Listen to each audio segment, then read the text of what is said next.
Ray optics में आपने ऐसा वाला या ऐसा वाला फिगर कई बार देखा होगा। ये फिगर जो ये रे डायग्राम है, इसको ट्रेस करने वाला क्वेश्चन होता है। आपको बताना होता है कि आगे ये रे या ये रे इस प्रिज्म में कहाँ जाएगा, कैसे जाएगा। ठीक है, ऐसे क्वेश्चंस बहुत आते हैं और मैंने नोटिस किया है एज अ टीचर कि बच्चों को इसमें बड़ी दिक्कत होती है, जबकि ये बहुत आसान चीज है। तो वन बाय वन समझो कि हम कैसे इस वाले फिगर में या इस फिगर में या और भी कोई फिगर हो जिसको कि हम अच्छे से कर सकते हैं। पहले हम इसकी बात करते हैं। सुनो कंसेप्ट क्या है। कोई भी रे जो कि यहां दिख रहा है कि इस मीडियम से ग्लास में जा रहा है, तो हमारे दिमाग में सबसे पहले गलती क्या आती है कि वो घुसते ही ना वो डेविएट होगा। कहा जरूरी नहीं है। अगर रे मेरा जो इंसिडेंट रे है अगर उस वाले सरफेस पे बिल्कुल परपेंडिकुलर हो, अलोंग द नॉर्मल हो, तो बिल्कुल डेविएट नहीं होती, बिल्कुल स्ट्रेट जाती है आगे तक। तो ये रे यहां से बिल्कुल आगे आएगी इस वाले फेस तक, ध्यान देना, यहां तक आएगी। अब जो होना है इस सरफेस पे, इस वाले फेस पे होना है। अब यहां पे दूसरी गलती क्या करते हैं, हमें भाई कहीं भी सरफेस पे हमें एंगल ऑफ इंसिडेंस चाहिए, उसके लिए हमें चाहिए नॉर्मल।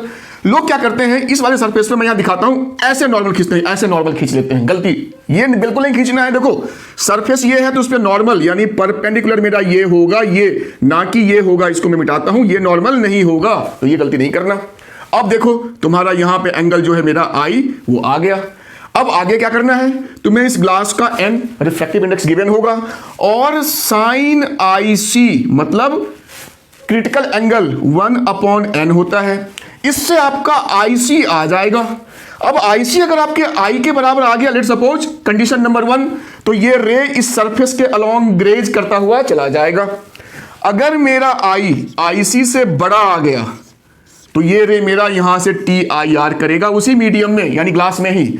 और अगर आई मेरा आईसी से छोटा है तो ये रे मेरा इस पॉइंट से फिर बाहर निकल के रिफ्लेक्ट करेगा। यही बेसिक चीज होती है। तो ये फिगर मेरा हो गया। अब आते हैं इस फिगर पे। इस फिगर में देखो वही सेम कंडीशन है। रे जो है इस वाले सरफेस पे बिल्कुल परपेंडिकुलर है, तो इस सरफेस पे कुछ नहीं होना है। ये रे आगे बिल्कुल जाएगी सीधी, ऐसे बिल्कुल सीधी अगले फेस तक, यहां तक।